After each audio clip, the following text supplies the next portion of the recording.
Capítulo 8. Portanto, não há nenhuma condenação para os que estão em união com Cristo Jesus.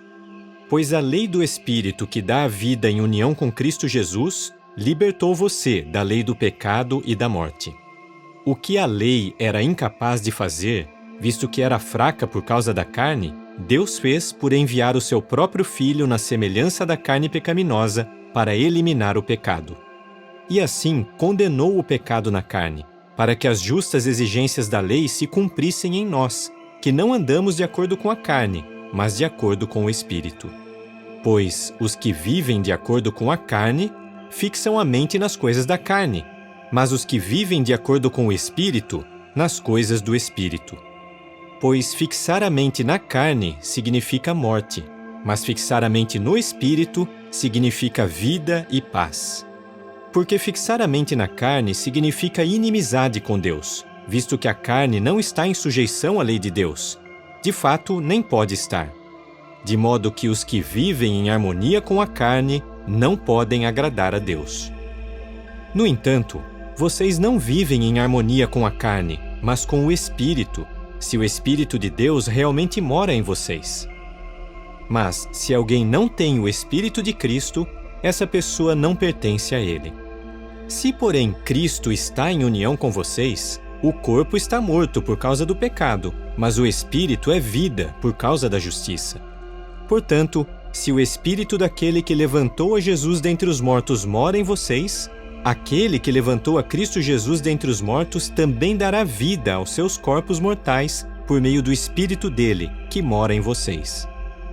Assim, irmãos, estamos sob obrigação, mas não para com a carne, ou seja, para viver de acordo com a carne. Pois se vocês viverem de acordo com a carne, certamente morrerão. Mas, se pelo Espírito entregarem à morte as práticas do corpo, vocês viverão. Porque todos os que são guiados pelo Espírito de Deus são realmente filhos de Deus.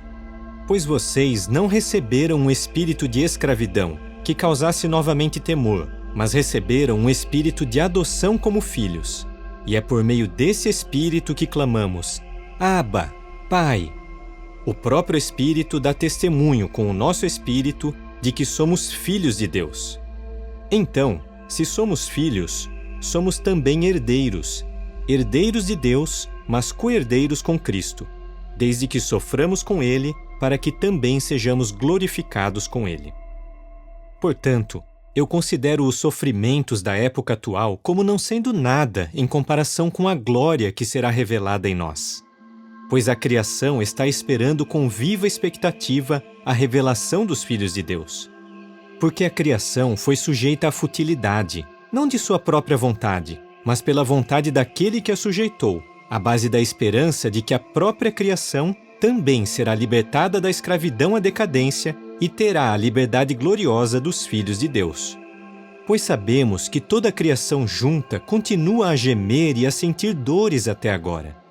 Não somente isso, mas também nós mesmos, que temos as primícias, isto é, o Espírito, sim, nós mesmos gememos em nosso íntimo, ao passo que esperamos ansiosamente a adoção como filhos, sermos livrados do nosso corpo por meio de resgate. Pois fomos salvos nessa esperança. Mas a esperança que se vê não é esperança, pois como uma pessoa pode esperar por uma coisa que ela vê? Mas, se esperamos por aquilo que não vemos, continuamos a aguardar com viva expectativa e perseverança.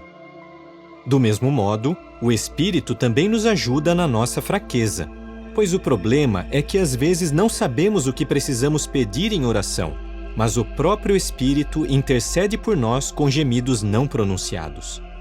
No entanto, aquele que examina os corações sabe a intenção do Espírito, porque este intercede a favor dos santos em harmonia com a vontade de Deus. Nós sabemos que Deus faz com que todas as suas obras cooperem para o bem daqueles que amam a Deus, os que são chamados segundo o seu propósito. Porque aqueles a quem ele primeiro deu consideração, a esses também predeterminou que fossem modelados à imagem do seu Filho, para que este fosse o primogênito entre muitos irmãos. Além disso, aos que ele predeterminou, também chamou, e aos que chamou, também declarou justos. Finalmente, Aos que ele declarou justos, também glorificou. O que diremos então sobre essas coisas? Se Deus é por nós, quem será contra nós? Visto que ele nem mesmo poupou o seu próprio filho, mas o entregou por todos nós, será que, junto com ele, não nos dará também bondosamente todas as outras coisas? Quem levantará acusação contra os escolhidos de Deus? É Deus quem os declara justos. Quem os condenará? Cristo Jesus é aquele que morreu, e ainda mais, é aquele que foi levantado, aquele que está à direita de Deus e que também intercede por nós. Quem nos separará do amor do Cristo? Será tribulação, ou aflição, ou perseguição, ou fome, ou nudez, ou perigo, ou espada? Assim como está escrito: por tua causa, o dia inteiro somos entregues à morte. Somos considerados como ovelhas destinadas ao abate. Pelo contrário, em todas essas coisas saímos completamente vitoriosos, por meio daquele que nos amou. Pois estou convencido de que nem a morte, nem a vida, nem anjos, nem governos, nem coisas presentes, nem coisas por vir, nem poderes, nem altura, nem profundidade, nem qualquer outra criação será capaz de nos separar do amor de Deus que está em Cristo Jesus, nosso Senhor.